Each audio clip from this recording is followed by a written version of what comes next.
Hello everyone. Welcome back to our SPSS tutorial series.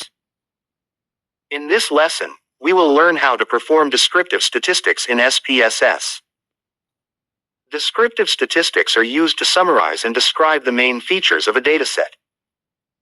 They help us understand the general pattern of the data before moving to more advanced statistical analysis.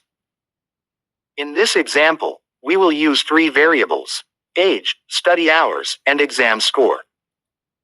First, open your dataset in SPSS. Then go to the top menu, click on Analyze, select Descriptive Statistics, and then choose Descriptives. A dialog box will appear. From the list of variables, select age, study hours, and exam score, and move them to the right side. Next, click on Options. Here, we can choose the statistics we want SPSS to calculate, such as the mean, standard deviation, minimum, and maximum. After selecting these options, click Continue and then click OK. SPSS will generate an output table showing the descriptive statistics for the selected variables.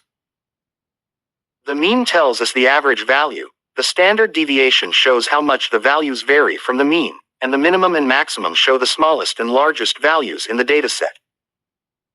Descriptive statistics are very useful because they give us a quick summary of the data and help us understand the characteristics of each variable.